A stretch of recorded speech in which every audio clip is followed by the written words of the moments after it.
Y vamos a darle átomo, me agarraron tomando agüita, una disculpa, perdónenme. Vamos a colocar a la presidenta de México. Le da un llegue completamente a los expresidentes y lo que hizo el neoliberalismo con Pemex. Ubican un barril, ¿no? Ese de 185 litros. Bueno, se producen 1.6 millones de esos barriles diarios. Fox llegó a producir 3.2 millones de barriles diarios. El precio hoy del petróleo está sobre los $63. En aquella época estaba a más de 100.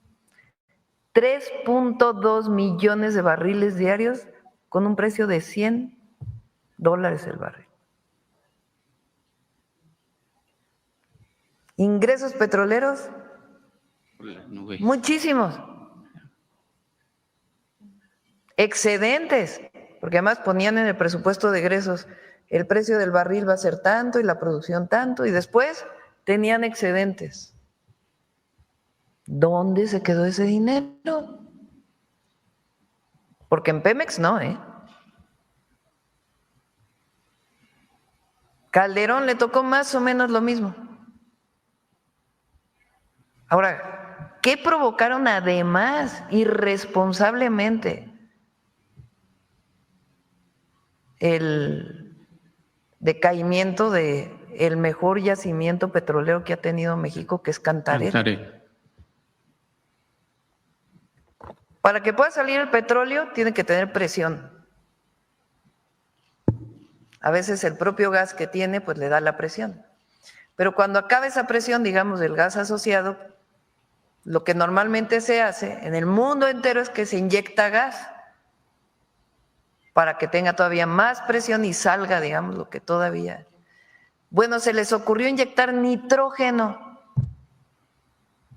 Y ahora tenemos un problema de que el gas está contaminado con nitrógeno. Pésimas decisiones y además eso sí era oscurantismo, el oscurantismo del neoliberalismo. Peña llega y dice, no, hay que privatizar todo y dejar entrar abiertamente a todas las empresas. Reforma del 2013, ronda 1, ronda 2, y cae la producción petrolera y se endeuda Pemex. No, pues por eso dicen que no tiene salida Pemex, porque ellos, sí, nada más que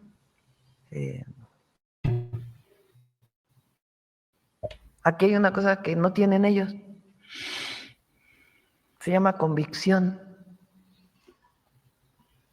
se llama amor a la patria. Y se pone toda la inteligencia, conocimiento, decisión, convicción y trabajo para sacar adelante al país y a Pemex. Lo de Pemex creo que es muy importante lo que comenta la presidenta y el rescate que se está haciendo de Pemex en estos momentos, ¿vale?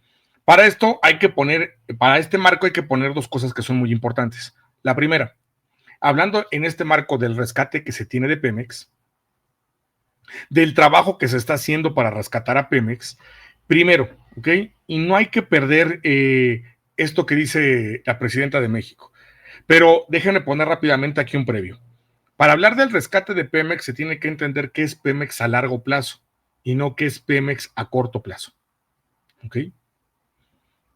Pemex a corto plazo, lo mediático, lo que siempre he criticado y por lo que nunca le debemos de permitir que la derecha sea la gente que ponga las narrativas, es porque en corto plazo parece ser una empresa de la cual no nos va a ir bien. A largo plazo tenemos que entender qué es lo que viene en la situación productiva de energía, ¿no? Pemex es una empresa del Estado que se dedica a energéticos. Tenemos yacimientos de gas, de petróleo, que Pemex perfectamente va a poder trabajar. Incluso recuerden que se habló de Pemex, va a ser una empresa que para hablar de energéticos en general va a estar presente Pemex junto con CFE. Ojo, eso es una visión a largo plazo. El petróleo, como ustedes lo conocen, una sustancia, un compuesto que se tiene y que ese compuesto ayuda muchísimo para lo que necesitamos en este planeta. se utiliza para hacer medicamentos, pinturas, lo que conocemos como plásticos, que más bien la plasticidad es una propiedad de los polímeros, para crear polímeros, para crear sin fin de cosas. Y entre ellos, algo que se tiene en estos momentos y que ocupamos, que son los famosos combustibles, y que estos combustibles, como la hidrocina, como el diésel, la gasolina, son los que utilizamos principalmente para podernos mover en la aviación e incluso en la forma terrestre. Hasta el momento no tenemos un sustituto que tanto en la aviación como en la forma terrestre tengamos una manera de cómo suplirlos, no solamente de cómo suplirlos, algo que exista de cómo suplirlos, que se pruebe, que se puede realizar, que no salga caro, que pueda llegar, que esa transferencia de tecnología llegue a un 75%, es decir, que cada 3 de 4 personas en el mundo lo puedan ocupar de esa manera. ¿A qué me refiero? Fue como cuando salieron las pantallas, estos televisores que le llamaban de plasma, ¿no? Salen los televisores de plasma, después habló de las pantallas famosas LCD. ¿Qué son las pantallas LCD? Las pantallas Liquid Crystal Diffraction, una propiedad que se llama de cristales líquidos. Separar la luz como si fuera un cristal, pero que tenga el comportamiento como un líquido para que no tenga puntos muertos. Es en pocas palabras, por eso es que son esas pantallas de esa manera. Y que tenían ventajas conforme a las pantallas de plasma. Posteriormente a ello, lo que agregaron es que la luz que se mandaba de un foco LED, que aumentaba la calidad y la nitidez que se va a tener junto con la propiedad de cristal líquido que tiene el material que se ocupa para estas pantallas. Al inicio, cuando recién salieron, si ustedes recuerdan, esas pantallas, ¿y por qué las explico exactamente por esto? Esas pantallas tenían un costo de ¿cuánto les gusta? Pues me tocó verlas hasta de más de 100,000 pesos. Ahora esas pantallas están en todas partes. Ahora esas pantallas las podemos encontrar en mucho menos precio de eso, enormes y con una mayor calidad, en diferentes tiendas. Pueden salir 40,000, 50,000 pesos, pero pantallas que pasan las 100 pulgadas, 80 pulgadas, o incluso hasta en una menor proporción, o en menor precio. Pero una pantalla que antes encontrábamos de más de 40 pulgadas, y que ha cambiado exactamente. Y al final de cuentas, esa luz, ese tipo de luz que se manda, lo que permite optimizar y tener una mejor nitidez en las pantallas y generar pantallas 4K, 8K y toda esta cosa que están diciendo. Bien, ese es el punto al que voy. Cuando recién ahorita se está trabajando con las energías no están en un punto en decir ya pueden operar, son constantes y ahora solamente falta hacer que esta producción permita que llegue a los bolsillos de todos, macroeconomía y microeconomía. No tenemos a las energías todavía sustentables de esa manera y va a haber un punto en que algo tiene que suplirlas más adelante, porque es obvio que tenemos un recurso que no es renovable. Pero el recurso no renovable, ¿cuánto tiempo nos va a durar? Eso es una situación muy importante. ¿Cuánto tiempo duraría un recurso no renovable? Eso es lo que tenemos que ver, eso es lo que pasa con el petróleo. De los países que hay en el mundo, creo que ahora todavía somos 28 países productores de petróleo en el mundo. México es uno de ellos, y México tiene una situación que tiene muchas zonas para poder investigar en aguas profundas y que no se han trabajado en aguas profundas. Esa es una situación.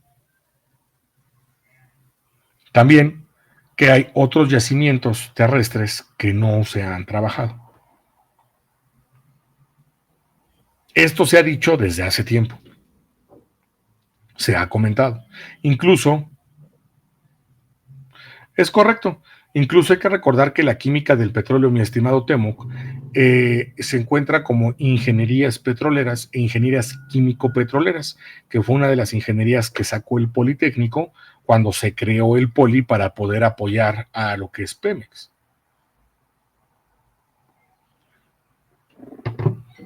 Ingeniero químico petrolero y también lo que es ingeniero petrolero.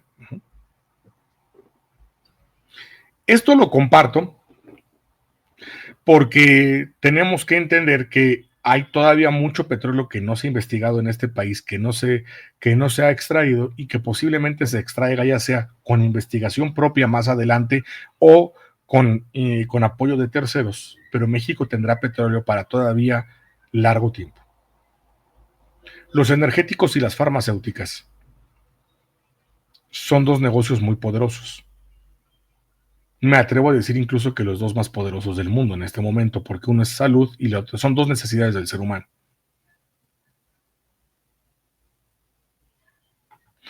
Y para extracción de gas también se había hablado de eso, mi estimado George. Abrazo grande, hermano. ¿Qué sucede? Que teniendo esas dos situaciones, el petróleo no se va a dejar de ocupar como se utiliza en estos momentos, por lo menos hasta que se le acabe a otros países que refinan en proporciones bíblicas. Si la India está haciendo una refinería, 4 veces más grande que Dos Bocas, pues no es a lo menos. ¿Me explico? Por lo tanto, petróleo en el mundo lo estaremos trabajando pues jodidos 100 años y hasta que Venezuela no se le acabe, va a haber gente que lo va a poder utilizar igual que a los árabes y lo van a hacer que tienen un recurso petrolero que hasta parece infinito, carajo. Con ellos. ¿Y por qué digo? Porque se habla que con los árabes tienen recurso petrolero por más todavía de más de 100 o 200 años, lo mismo que Venezuela, las mayores reservas petroleras del mundo, por cierto. Entonces comparto esto porque incluso también hay transportes de gas y el gas sigue siendo otro recurso que se va a seguir ocupando. Pero hasta que no encontremos una energía que pueda ser más barata, que supla, que sea más eficiente en muchos aspectos a ello, se seguirán ocupando. Por eso el rescate de Pemex es tan importante porque la refinación del petróleo va más allá. Y insisto porque lo que dijo la presidenta, y no es que nos queramos alargar porque sí con este tema, lo que dijo la presidenta es muy importante. ¿Qué hicieron en ese momento? Explotaron porque sabían lo que podían tener y las ganancias se las quedaron, pero el punto más importante es que la ganancia que tiene para un país no se vio reflejada y eso lo calla toda la gente de la oposición. Por eso se le grita al neoliberalismo que la bonanza petrolera que se tuvo en ese momento y que no tuvo una proyección para más adelante, tuvo una extracción con el fin de robar a manos llenas para mucha gente. ¿En qué se fue? En huachicoles, en el dinero que se robaron ciertos personajes altos pudientes en Pemex, lo que hicieron también, lo que hicieron en Pemex, lo que hizo de Shams, lo que hizo Felipe Calderón, lo que hizo Peña Nieto, lo que hizo también Vicente Fox. Por eso tienen el dinero que se cargan estos personajes, no tienen ningún problema. Por eso es tan hasta ofensivo que Vicente Fox salga a decir, ¿saben qué? Me hace falta mi pensión, como si no pudiera vivir de nada. El pinche mono ese, como diría él, pues ponte a trabajar, pinche viejo huevón, pero bueno. Es correcto, Sweet Baker. Entonces, comparto esto para dimensionar lo que dice la presidenta de México y recordar cómo esos dineros se fueron y fue algo una cantidad tan grande. Todas las del sindicato, mi estimado Víctor, completamente de acuerdo, todas las del sindicato. Es correcto, Richard. Es correcto. Así es. Entonces, tenemos que dimensionar que el trabajo que se tiene de estas empresas y que incluso se hablaba que algunos otros energéticos que se pudieran trabajar, los se pudieran llevar incluso con la propia industria que se llame Pemex para más adelante. Y eso ya lo había comentado desde Andrés Manuel y la presidenta recién entró a la presidencia. Eso no lo olvidemos para entender por qué lo que tenemos que rescatar es una empresa de Estado y hacer que cualquier otra situación energética en general pueda quedar en Pemex como una situación de Estado, como que quede como Estado. ¿Pero por qué de Estado? Sé que la palabra Estado, la derecha siempre la ha golpeteado, pero el Estado es el recurso que viene para nosotros. Ya quitémonos hasta el concepto que se le llama monopolio natural, que le pusieron exactamente llamarla de esa manera con la finalidad de que a la gente solamente se le quede el concepto de monopolio. Aparte, mi estimado George, aparte, Los fertilizantes también se ocupan de la petroquímica, es correcto.